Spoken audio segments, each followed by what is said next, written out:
Hello everyone. So today I'll be explaining my experiment number 7, in which we have to explain the sequence diagram for a given question. Like the question here is draw a sequence diagram for the shopping cart, online shopping cart. Okay. So first of all, like sequence diagrams are the types of UML diagrams, like which shows how object in the system. Yeah, it is recording. Yeah, it shows how the object in the system of the classes interact with each other. Okay, then it consists of some notations like the actor, object, lifeline, message, labels, alternative frames, and activation bar or boxes. So this is the my sequence diagram for online shopping cart. Like this is the customer. Yeah. Yeah.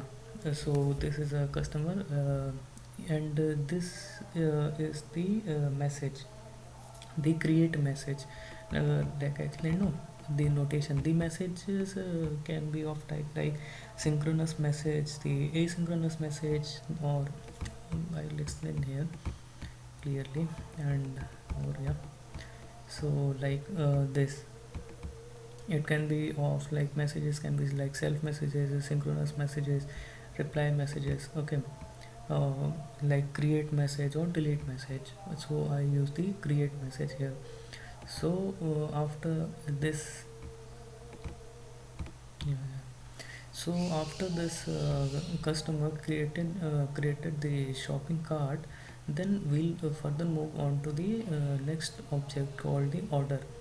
So in that we performed the synchronous message. Okay, then what is the synchronous message? Like it waits for the receiver.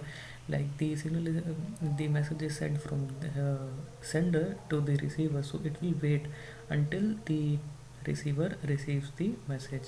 So that's why we use the synchronous message. Then it will get total.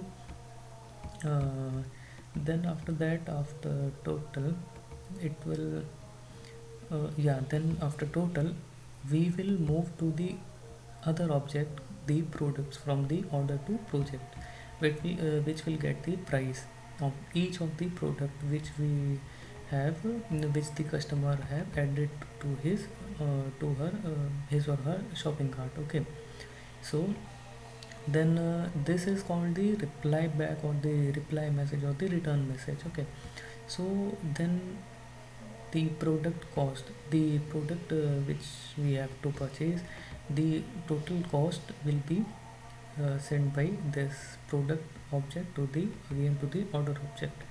So that's why we use, and yeah, this is called the action bar, activation boxes, or the activation bars. Okay, and this is obviously called the lifeline. So calculate total. Okay, then we use the self message here for calculating the total amount. Then after calculating the total amount of the products, and each total cost, like total cost of each order which are placed, will be added in the shopping cart. So yeah, that's it for the sequence diagram. So in next, I will basically I explaining the activity diagram. Okay, so what is the activity diagram? So it is a basically it is a type of state chart diagram which highlights the flow from one activity to another activity. Like if I show here, from one activity to another activity, and the activity diagram we have some notations. Okay, we have some notations like the from here I can say, like the initial state, the action, the control flow, the join, the merge, the decision, then the final state, obviously. So what is happening here? Yeah, the question I would say, the question is like a student wants scholarship, then we have to explain the further process through the activity diagram. So this is the activity diagram, and yeah, as I said, it have some notation like the activity, the flow, state, join, fork, decision, merge, and swim lane. Swim is nothing but the whatever the activities are there, we have to group them. Okay, in the swim lane. Like the actors are there, like what are the activities they are doing are grouped in the uh, single group. So yeah, this is the initial state. Then this is called the action. Inside that, this rectangular box with the rounded edges. So submit student details. If after this, we have to verify the attendance and verify. These are two of the mandatory options which we have to consider for scholarship. Then we have verified the attendance, then we have checked the fee details. If the attendance is greater than 75%, then the control flow moves to this accepted action, else it will move to the rejected action. Similarly, for if the fees is paid, okay, so it will move to, if yes, then it will move to accepted action, and if no, so rejected. Then this is called the merge. Merge basically means like multiple flows will came to us came to the merge operation, and it will give the output as a single lane or the single control flow. And in the and this is called the fork. Okay, then single control flow is there which will after then it will come in the multiple flows.